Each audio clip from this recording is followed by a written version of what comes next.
Hi, everyone. Welcome, welcome. Hi, folks. Thank you for joining us this afternoon.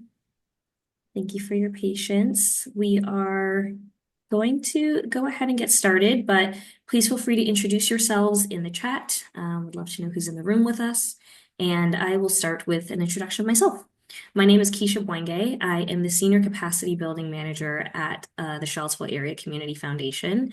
Our colleague Justin Reed is currently out on leave, and I've been supporting on the Solidarity Grant Program. Spoken to a lot of you folks about your interest in the program, and we wanted to put together a bit of a presentation about our renewal grant in particular, really clarifying some of the opportunities within this grant program under Solidarity. And so excited to be with you all. We also have Megan Donovan and Ebony Bug with us, other members of our programs team, and we're all here to answer your questions, and yeah, just share more about Solidarity. Again, please feel free to introduce yourselves in the chat, and I will be open to taking questions sort of throughout the presentation. We'll have a moment at the end for some feedback and Q&A, but if anything pops up, feel free to come off with mute. Honestly, I won't be monitoring the chat so closely. Cool. Let's get started. So, Solidarity Renewal Grant. I wanted to start with this quote from Tricia Hersey from Restless Resistance, a manifesto, which might be familiar to all of you. Really, yeah, just a grounding piece of work as we were thinking about the importance of rest and healing and wanting to be intentional about including it in the Solidarity Grant Program. So, she says, "You were not just born to center your entire existence on work and labor. You were born to heal, to grow, to be of service to yourself and community, to practice, to experiment, to create, to have space, to dream, and to connect." And this encompasses a lot of what we really see the renewal grant being about that connection, about that creativity, experimentation, about that freedom dreaming and healing. So wanted to open with that. Sorry, folks are being admitted. Hello, welcome to new folks coming into the room. So as a quick overview, the renewal grant is a grant of up to $25,000 that will provide movement groups with wellness and reparative support. It can be spiritual, physiological, interpersonal.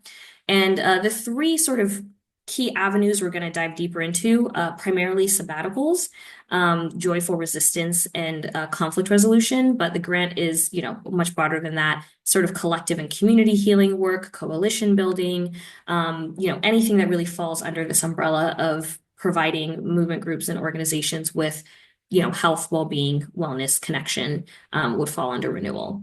Our deadline is still April 15th for this grant, and we request that new and or previously declined applicants reach out to us as soon as possible if you would like to schedule a pre-consultation meeting, and we can dive a bit deeper into exactly what you might be thinking for this work. But this presentation is evergreen, and we hope to see sabbatical opportunities and conflict resolution and joyful resistance throughout the year, and through other forms of programming. Any questions about the grant overall and its purpose? Great. So we'll start with organizational eligibility. Orgs for all of our Solidarity grants must be a nonprofit or fiscally sponsored by a mission-aligned 501c3. Unfortunately, we're not able to support fiscally sponsored for-profit entities at this time. Your work must directly benefit, the residents of our service area. So that's Charlottesville, Albemarle, Buckingham, Fluvanna, Greene, Louisa, Nelson, and Orange. And your organization must be Black or Alana led and working to advance racial equity. We consider Black and Alana led to mean executive director or equivalent is Black or Alana. There is a staff majority, volunteer majority, a board majority, or a project team majority. That is Black and Alana. We won't dive really into the movement building continuum today, although I'm happy to take some questions, but I did want to note here that we see an entire spectrum of racial equity building work going from, some more responsive direct service work to more proactive institutional cultural change and really transformative work that is healing, that is demonstrating alternatives to the world we currently live in. And the emphasis of our entire Solidarity program is more on those proactive and transformative works, but there is room across the spectrum for support in this program. So we're going to do a very deep dive into sabbatical support today. This is where we're going to spend most of our time. And there's a lot of quotes in here, mostly because many people have talked about the importance of rest and healing and articulated it much better than I could. So Audre Lorde says, caring for myself is not self-indulgence. It is self-preservation, and that is an act of political warfare. And that brings me to this moment. I know a lot is going on. And even in the best of times, it can be really hard for Black and Brown organizations and leaders to even imagine taking a sabbatical, taking a break, stepping away from the organizations. And especially right now in this moment of overwhelm and crisis. And we really want to make it clear, and sort of why I pulled that Audre Lorde quote was to say that rest and healing is a part of disrupting systems, is a part of making that change, especially the rest and healing of Black and Alana folks and bodies. So through this presentation, a lot of our goal is to make it clear of CACS values around this work, and that your rest and healing is deserved. It does not need to be earned. It is important, and it is essential for, systems change. A sabbatical is also a really worthy investment in your organization's health as a whole. And our collective well-being across this renewal grant is really core to sustaining our movements and strengthening our work for the marathon that we have ahead of us.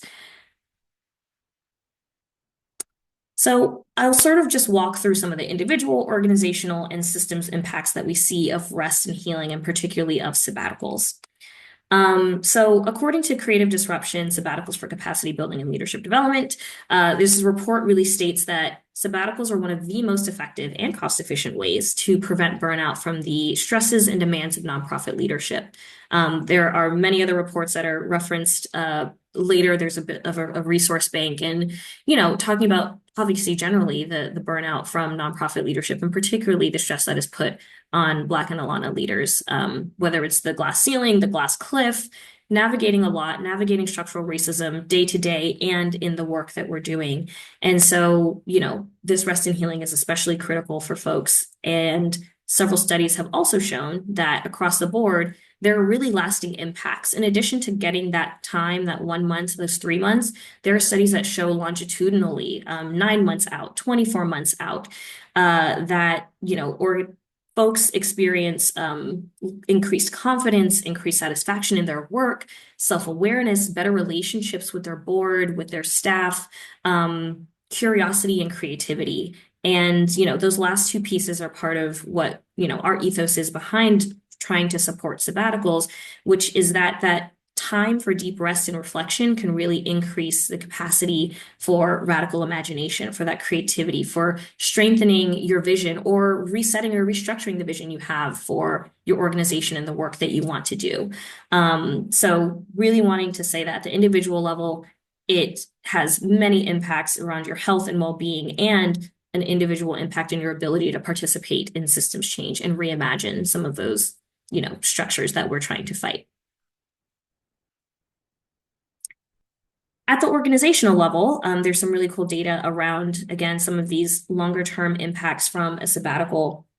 It can improve organizational culture, really just demonstrating the importance from leadership, especially, of work-life balance and prioritizing well-being. It really also lets organizations have a chance to, potentially prepare for leadership transitions, and whether or not that happens, help just grow the capacity of their staff and their interim leadership and their boards. In the absence of an executive director in particular, in prepping for a sabbatical, there's, some groundwork to be done around making sure people can fill in, that they're compensated to fill in. And in that time, staff gain the confidence and the ability and the capacity to run and lead some of the work, ensuring that, executive directors are not just coming back to the overwhelm, they're coming back to a more capacitated team that can work with them to drive the work forward. So some of these stats show that, 91% of board and staff reported that their executive directors were more rested and rejuvenated. Interim leaders said that they gained skills and knowledge for the future at the organization and beyond. Board and staff said that new leadership capacity was built. You might have rising leaders within your organization that have a chance to really, take on some of that work in your absence. Board and staff said that staff were more effective after the leader took a sabbatical. And 100% of the organizations that were surveyed in this created a temporary succession plan.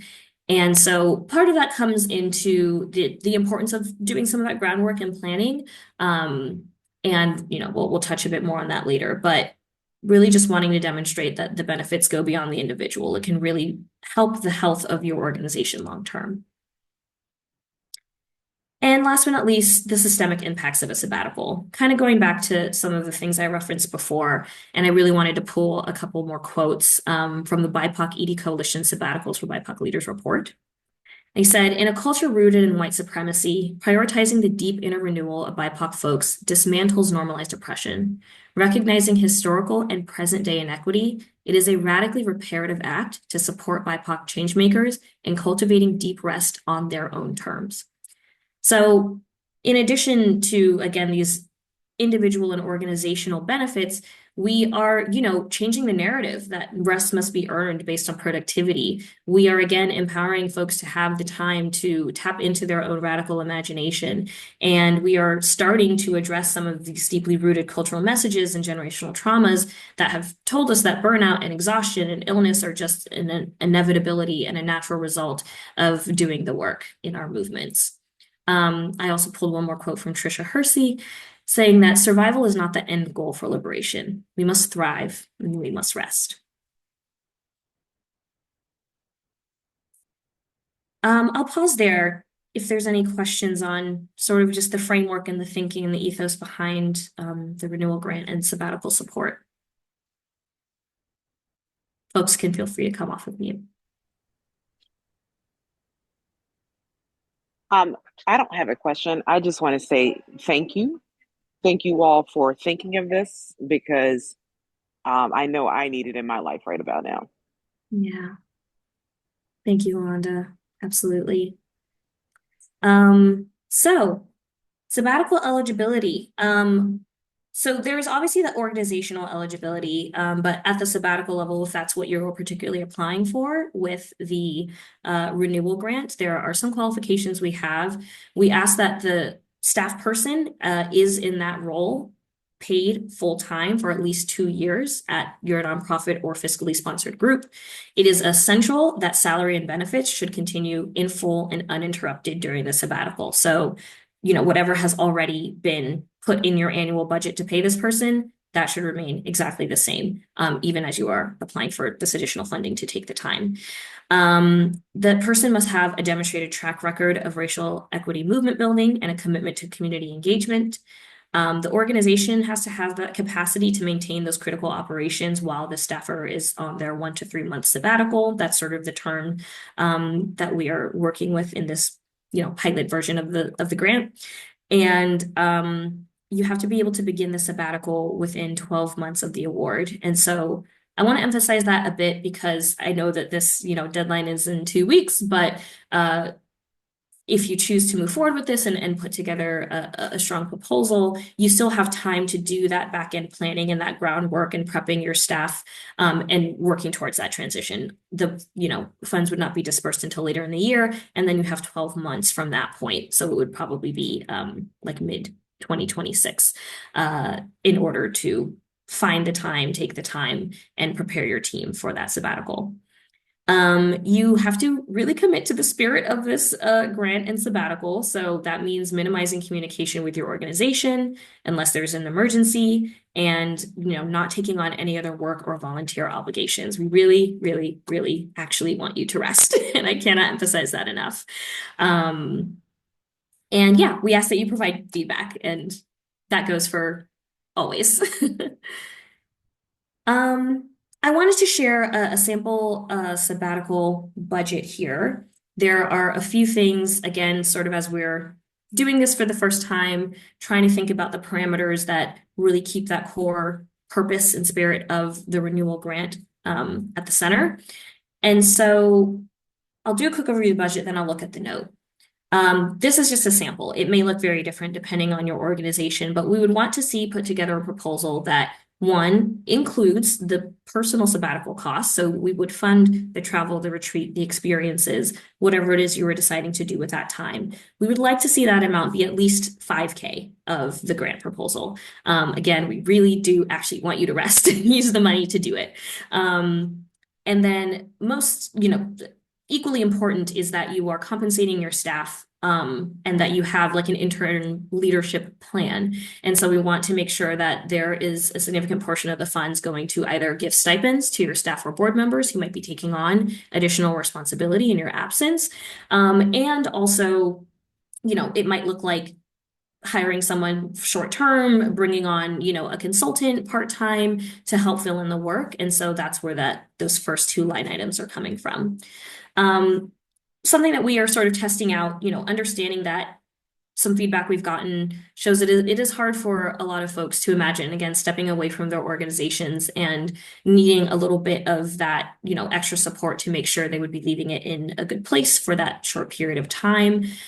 We are allowing folks to include general operating funds in your proposal up to 50% of your full funding request. And so you'll see here that this comes out that 6,000 is about 25% of the full funding request. So we want your budgets to focus again primarily on the actual costs of taking the sabbatical, the direct result of a staff member taking leave. So those stipends, those personal sabbatical costs, and then you can, you know, um, pretty much whatever that amount comes to. If it's 5,000 to take care of all of those things, you can request an additional 5,000, up to an additional 5,000 for general operating funds to support the ongoing work of the organization in your proposal, and sort of making the case for how that would enable you to be able to take this time meaningfully.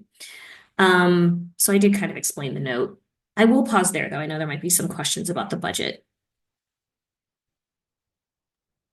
Hi, all. This is Ebony jumping in. I just wanted to reiterate that the figures on the screen themselves are examples, and that other than the minimum 5K for personal sabbatical expenses and the max 50% for general operating, organizations are able to customize their budget to meet their needs. So for some folks, you may have fewer interim hire or short-term consultants and more money that you would put in stipends, or you might offer more than the 5K minimum to your team member for personal sabbatical costs.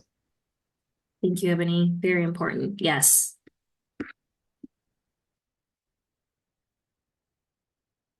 Any questions? This is Oh, Yolanda. I'm sorry, I have one more question. no, go ahead. So is the sabbatical is it just for one individual, or can it be for two individuals, like at different times? So That's a if great question. Uh-huh. If you can work within this budget to offer a sabbatical to two of your staff folks, then yes, okay, truly. Mm-hmm. thank you. Some great question, Yolanda.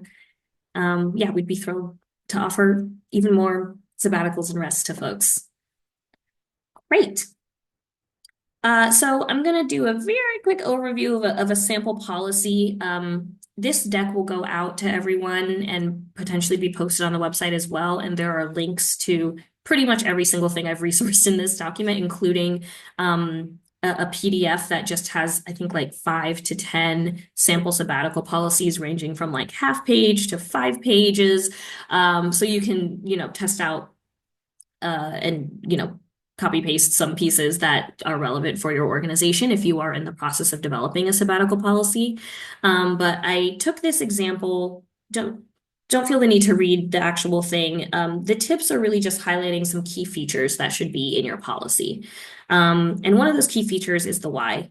Across all of the samples, you really just see the policy open with like, why is this important, and why is the organization, sort of supporting this? It can and should be brief, but just, laying again that groundwork for why this is a benefit that you want to offer within your organization.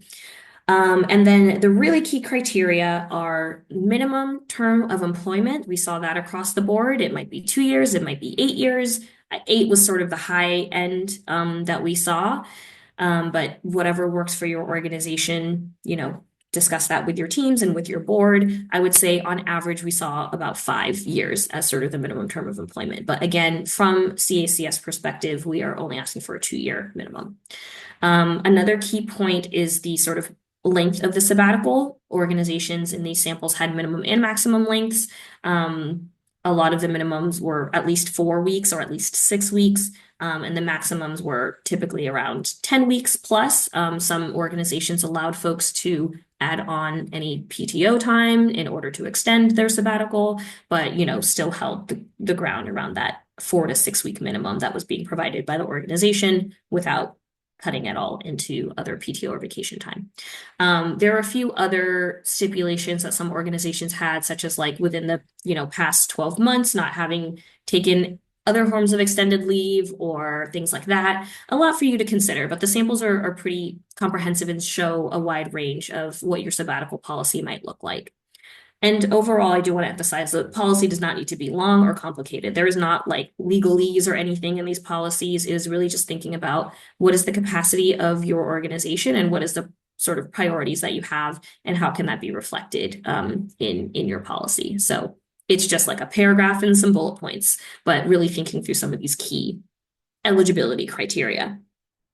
One of the other pieces too that's important is being clear on the necessary procedures. So how does one make a request? There are a few organizations that had a one-page sort of application form, sort of stating when they would like to take the time, why they would like to take the time.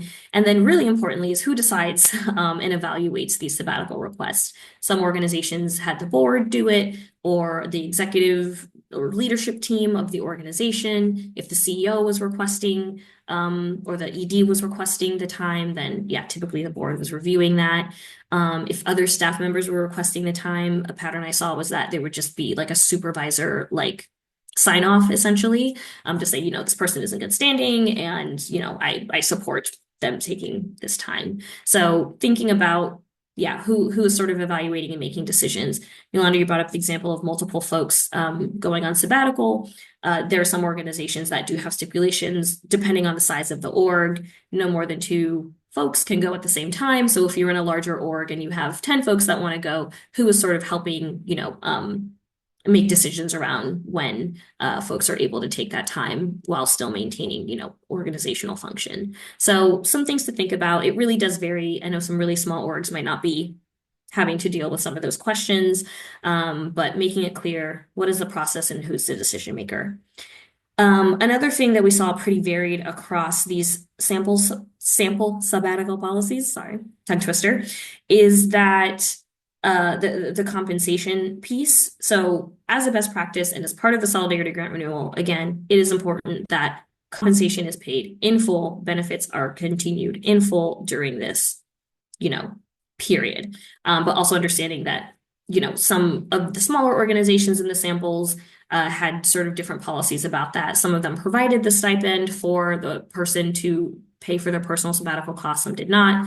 But again, within this renewal grant, we will be providing the costs for the actual personal sabbatical cost, and we expect that that person will continue to be paid in full during that time. So planning your sabbatical. There is a checklist that is shared in the resource bank that is much more comprehensive than this, but I tried to do a really high-level summary of some of the stages and the things that you need to think about. So starting out with establishing that foundation, creating a policy if you don't already have one, or revisiting or editing a policy if you do, and thinking about how you want to spend the time, talking to people about how you want to spend the time, friends, family, coworkers, thinking about what would truly be rejuvenating, restorative, and grounding for you. And calendaring to potentially find a time that would work. Ebony, you came off video. You want to jump in? Okay. Calendaring to find a time period that works, within your organization's calendar. So setting up the infrastructure is really crucial. Again, some of that groundwork around being like, who is going to fill in different pieces of my work in my absence? And are we focusing on really trying to, uplift and increase capacity with our existing team? Perhaps if you do have a longer outlook, some organizations might, and you can put this in your budget for the renewal grant, might have a coach come on for, the couple of months before and, help with professional development for the staff that would be stepping up, or just help, facilitate the transition. So really thinking about that, thinking about what compensation is fair. and ensuring that it is really clear how decisions will be made and how work will be handled. So the BIPOC ED sabbatical toolkit, which is linked later and which is referenced essentially throughout this entire deck, calls it the sabbatical responsibilities plan. And there is a template that you can download from them to sort of think through what are the different parts of my work that I need to make sure someone else has sort of been assigned this while I'm out. Another thing to think about are key authorizations, especially financial authorizations. If there's any like banking or funder relationships that you need to make sure that that's passed on to an interim leader. Any key relationships, if you want to give folks a heads up that you will be out, and representation, if you are serving on some other boards or committees as an executive director, either notifying those groups or, again, uplifting your team and having another team member sort of fill in and represent the organization in those spaces. And so as you've developed your plan, identifying those potential gaps, bringing it to the board, bringing it to the staff, and really thinking about what does the team need between now and my sabbatical in order to actually be able to meaningfully implement this plan. And so kind of, again, referring back to potentially, coaching or support, or just, setting up a sheet, whatever it looks like for you, just making sure that folks can identify like, wait, we didn't talk about this. If you're gone, what do we do? And getting that feedback from everyone who will be involved. And then sharing the news, setting some standard messages and messaging for, new folks who might be making requests of you while you're out of office, and external comms if needed. Kind of going back to those key partners and funders, if there are any, very important contacts that you want to pass on to another team member. Something that was actually kind of cool that I saw in one of the, I think in the checklist or in one of the resources was that it might be tough for smaller organizations, but they had somebody check their email and like voicemail while they were out so that they did not come back to like, 800 emails, and that someone just sort of, fielded some of the requests, directed it to the right place. And so it wasn't just the out of office, notifying people. So kind of cool. And then sharing gratitude for your team. Folks will be stepping up, and it's precious to be allowed this time. And so, yeah, sharing the news and sharing the gratitude. What can you do on a sabbatical? Anything except work. There are so many ideas. There are truly an endless range of things. These are just a few that I pulled from the internet, lol. But you can travel to a new city or country. You can visit elderly family members. You can attend, a healing, wellness, or meditation retreat. You can read and write poetry every day. You can stay home. You can go somewhere else. You can visit family. You can start a new hobby. I did, fill in with a few key tips though, which include not overscheduling your time and considering some moments of solitude during your sabbatical, and some moments for, just spontaneity. And again, that deep rest, not feeling like, okay, I have this time off now. Here's the checklist of 1,800 other things I have to do. That's not the purpose or the goal. And giving yourself permission with that to truly leave your organization in the hands of your interim leadership, in the hands of your staff and your board. If you have prepared them well and, walked through some of these checklists and everything like that, it's going to be okay. And again, truly the purpose is to break away, meaningfully step back. Don't check your email, even if it's just for a second. Don't check your voicemail, even if it's just for a second. You should set up in that sort of planning period any just framework for like emergency situations. So your team knows like when it has risen or escalated to the point that you need to be pulled out of your sabbatical. And hopefully, that doesn't happen. But making sure that that's clear with your team when or if you should be contacted, and making sure that other lower grade emergency situations can be handled by the board or by your interim leadership. And they know who to go to get the right answers, and they have that contact information. So rest, rest, rest. Love to see it. I will pause there then. That is our sabbatical segment. I'm going to go very briefly over joyful resistance and conflict resolution. But before I do that, any questions or just thoughts or reflections?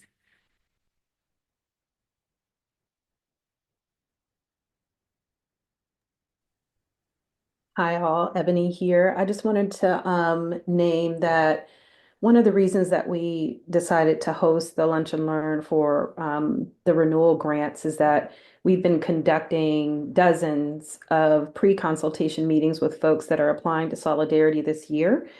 We have heard from a lot of people about how tired they are, how tired their staff um, is, and yet we've gotten very few folks considering a renewal grant for their organizations. And we know that like we're in a period of high need and high uncertainty and diminishing public funds to do your work.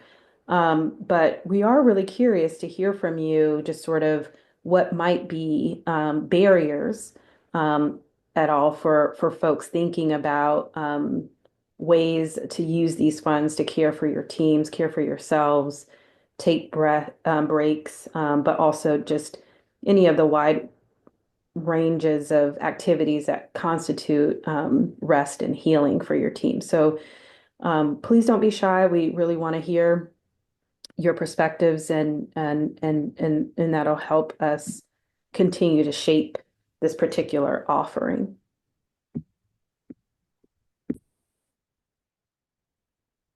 Hey, how are you? Yes.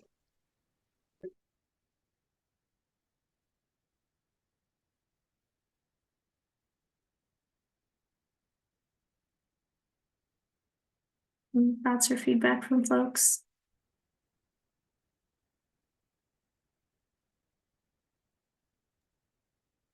This is Yolanda. I'm sorry. I keep being the only one to say anything, but so I would say for me right now, like I feel like we're doing a lot of scrambling to try to deal with federal grants that we may not get or federal grants that we will maybe not get reimbursement on, and we're doing a lot of things right now to try and like re-strategize and rethink about what our next step is going to be.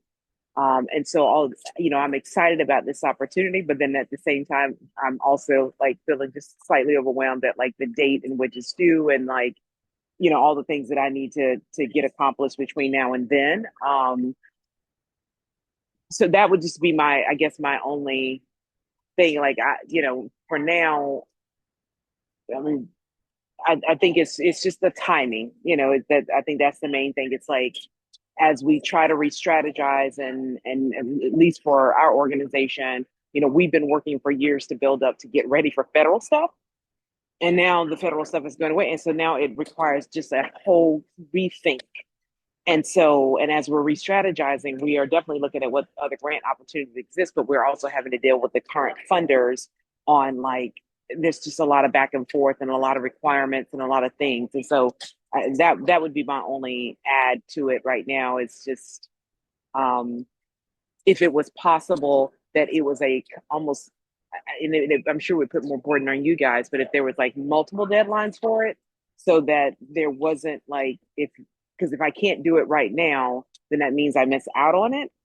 So if there was another opportunity where I can get through this season of like, for lack of better words, being stressed the hell out of all that I need to get done right now to be able to have room in my brain and my heart to do this, does that opportunity exist? Thanks, Yolanda. That's really super helpful. There are two ways that we can think about it. While the grant application deadline is coming up, when you take your sabbatical is really still up to you all. So that's something that should be outlined in the application anyway. And so even if it's 6 months from now or 9 months from now, and in fact, a sabbatical does often require that kind of planning lead time, unless you've already had like a well sort of oiled machine, sabbatical machine going on already in any case. So it can happen at the desired, time frame. Um, and then the second piece to that is we have gone, sort of we've some feedback, we've received similar feedback from other organizations, either like not right now or they're competing priorities and folks are trying to decide which is the best program for them. And so right now, folks can only apply for one program or the other. And we set it up that way because of the relationship between rest and transformative work, in that, you know, shoring up internal capacity and making space for renewal can lead to reimagining and reshaping futures, if that makes sense. Like we see those things as interconnected. So, but having said that, when we redesigned these programs, the world looked very different. We didn't know Exactly. just how different the world was going to be in a matter of months. And so, I can't, so I just want to be clear that decisions about how our programs unfold are, we get feedback from the community, and we take that information to our community advisory committee. And so based on like what we're seeing, if there's a possibility of extending the deadline or having folks be able to apply later in the year, that's something that we can bring back to them for consideration as well. So I think there are a couple of different ways to get at where you're coming from, Yolanda. And we'll definitely continue to take that into consideration and vet that with our committee. Thank you, ma'am. Mhm. Let's see. Any other thoughts? Awesome. Let me get this back up.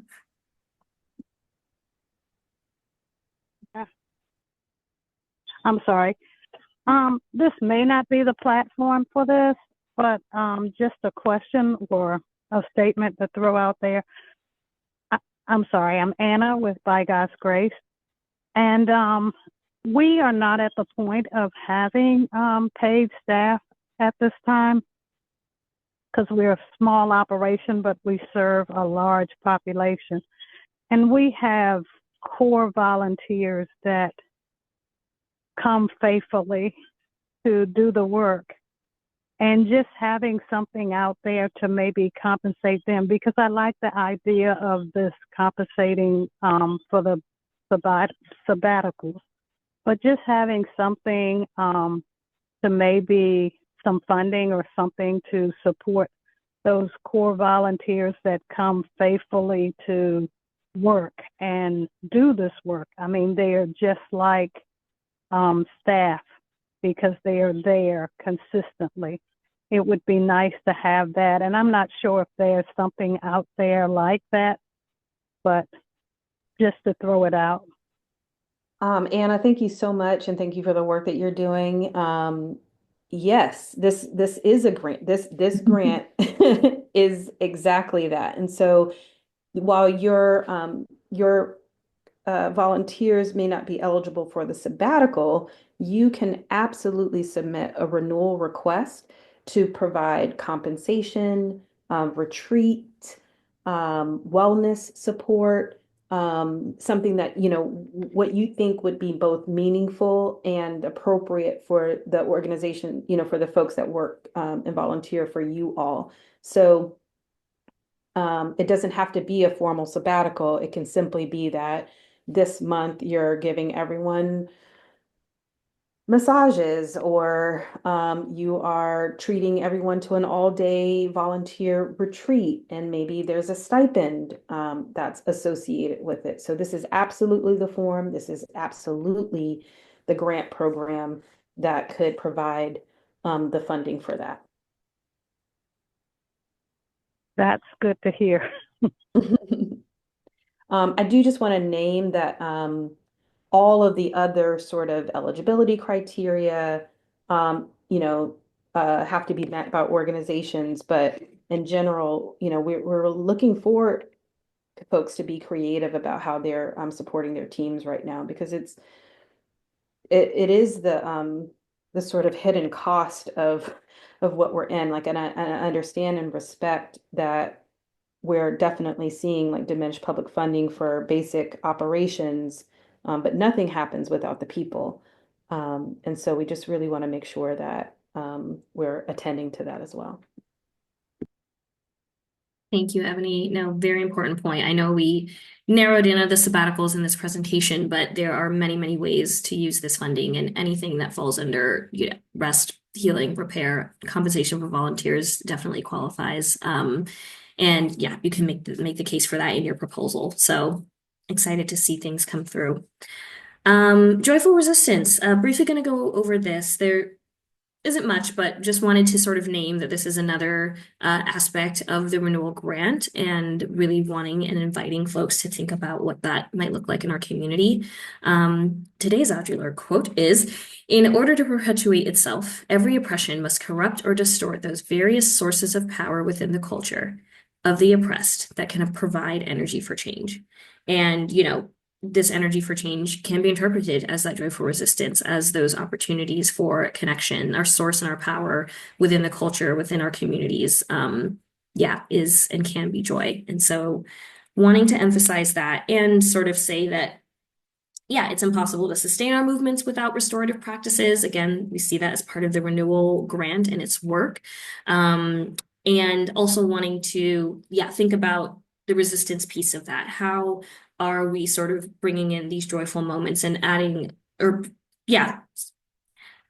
bringing in a layer of like understanding our histories, building critical consciousness, like really just mutual aid and community support, and laying the groundwork for some of those larger systemic changes that can happen through and within these events or moments of joyful resistance. I know I didn't explain that well, but do folks have questions, or is there anything to add, Ebony or Megan?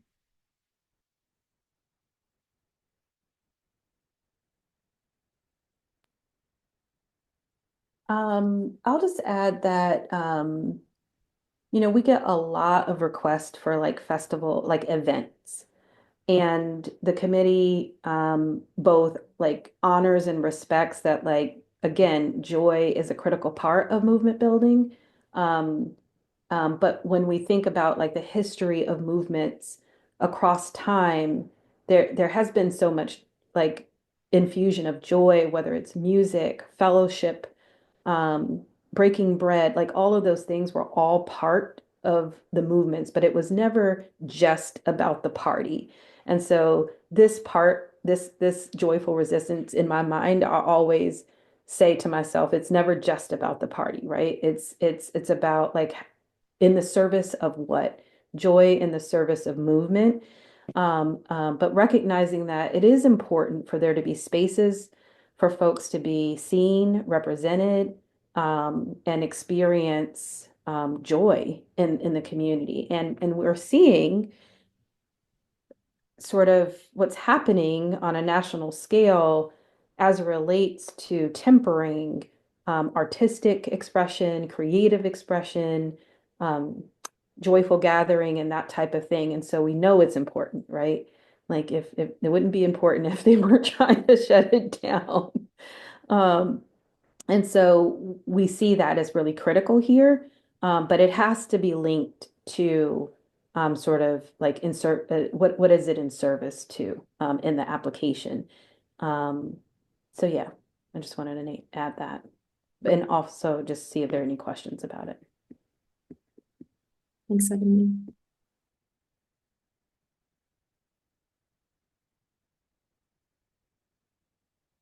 Cool. All right, conflict resolution. Never cut what you can untie. It sort of stood out to me. Repairing relationships. And so, we see the renewal grant as also, offering conflict resolution or mediation services, or even as we're talking about just like staff or volunteer, like health and workplace well-being.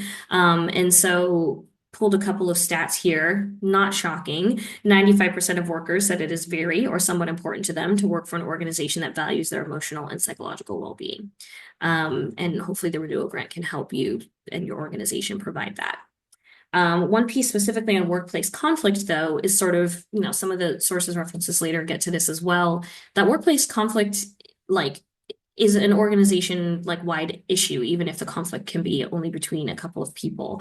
And it can be considered a mental health issue as well. Folks that have experienced workplace conflict report increased stress and anxiety and or depression as a result of it. So in being a workplace that does want to prioritize the well-being of your team and of your staff, addressing workplace conflict can be, a key part of that and a key part of the overall organizational health and well-being.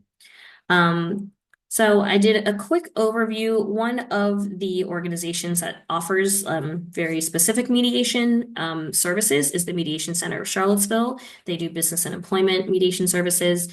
And just an example, there's in the resource list a lot of other folks. There are just facilitators that might not do workplace mediation, but are able to help folks work through and groups work through issues and conflict. So open to all of that. But Mediation Center believes that workplace conflict can be disruptive to morale, and getting help can keep organizations strong and whole while ensuring everyone feels heard and acknowledged. They specifically have a team of 10 certified mediators who are skilled in deep listening, complex dynamics, and consensus building. They offer support with interpersonal and HR related issues, and they also offer support for multi-party mediation, but they don't do like larger group mediation. 6 is sort of their limit. So if you're looking at something like that, you can consider them. And they also offer sliding scale pricing. And have special nonprofit rates. And as I was speaking to them, they said it's certainly not as expensive as the ongoing stress, So really, again, thinking about investments in your organization, in your team, it could look like mediation, it can look like compensation, it can look like health insurance potentially, it can look a lot of ways. And encouraging folks to really think big, be creative, make the case and come to us with your ideas. And that is all. I know we've sort of been taking feedback and questions throughout, but I will stop the share again. Are there any other thoughts about joyful resistance, about conflict resolution, about sabbaticals, or other ways in which the renewal grant can support you?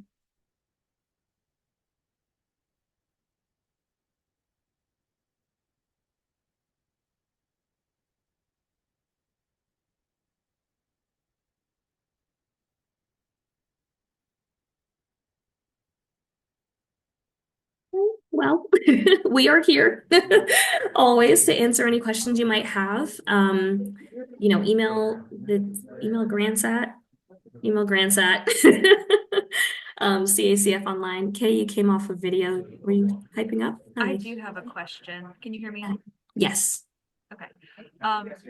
We have, and this is mostly just related to having like a renewal and a reimagine potential application, and we have kind of a funding inquiry out with a different grant for kind of our renewal funding. And so I'm wondering, you had kind of mentioned seeing these 3 grants within solidarity as kind of like tier, maybe not kind of like stepping stones, right? Making sure that you've like done the work internally to have that like the capacity to do the reimagine work, like through the renewal grant. So I'm wondering like how that's taken into account if we decide to apply for reimagine instead of renewal, like whether that would be kind of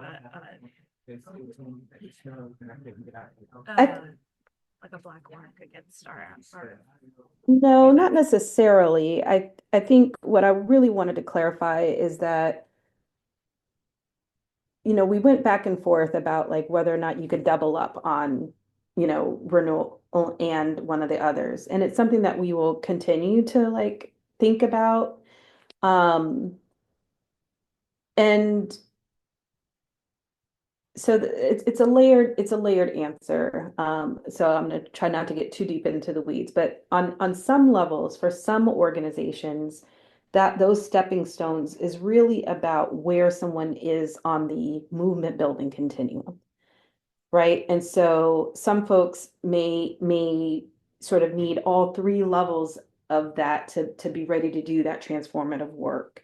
There's some organizations that are already doing like transformative movement work that just might need some sabbatical support. And so we, or they just, at this point, they might need like a strategic planning grant and that's, a reimagine or something like that. So it's not as cut and dry as that. And so no, an organization that has all, is very clear about where they are can choose where they want to be.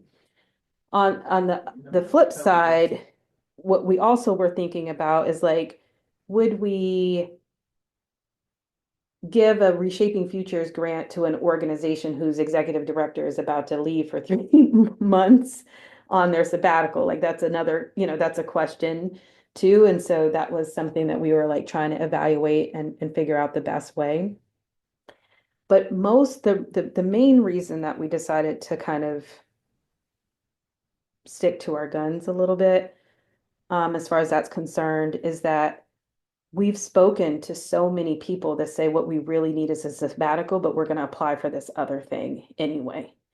And we're worried about that, to a certain extent.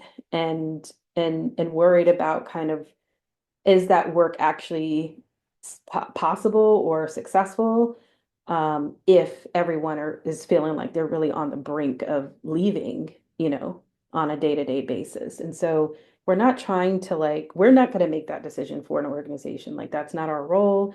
We're asking organizations to really think through that themselves. And today is just an opportunity for folks to kind of really kind of sort through some of the questions that they have about like, is this possible? When could it be possible? I think that we've made provisions so that like the interim experience of an organization can be mitigated and there be additional resources for like ongoing general operations and to support their staff while on sabbatical. And so I think we feel okay with kind of landing in that place, and we'll work with organizations to figure out the thing that meets their needs best. The other thing that I just want to say is that like, whenever we initiate like a new round of funding and new grants, everyone's trying to see like how they can fit in and what makes the most sense. But it can be for some organization that this year it's a renewal grant from our discretionary resources and giving opportunities to sort of pick up on some of the other things, or it's a renewal grant and I'm going to apply for BAMA for the other things. And so we really are trying to like, there's no one else in Charlottesville that I know of right now that is funding rest, And so to me, I've been encouraging folks that are trying to decide between one program or the other to choose the one A that makes the most sense for their organization and B that isn't going to be funded by anyone else. That's not to say that it's guaranteed that folks are going to get a renewal grant, but I think that's just one of the ways that I've been thinking about it. Let's see. Yeah, that helps. Oh, Anna, I am so sorry. Um, I can't remember. Yeah, so I think this is my question. The Fountain Fund received a solidarity grant last year, and but we were interested in holding a wellness retreat, so we thought that maybe we Hmm.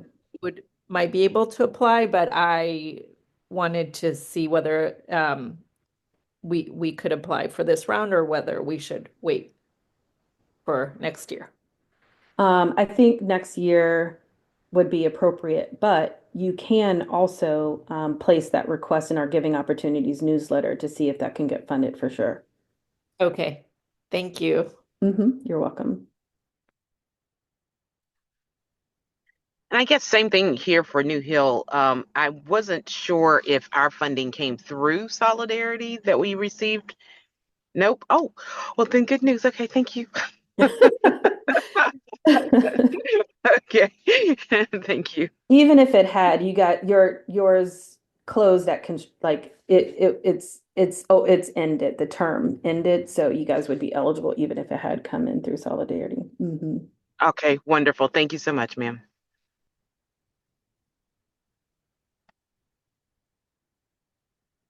Questions? I know we're pretty much at time, but we can take one or two more.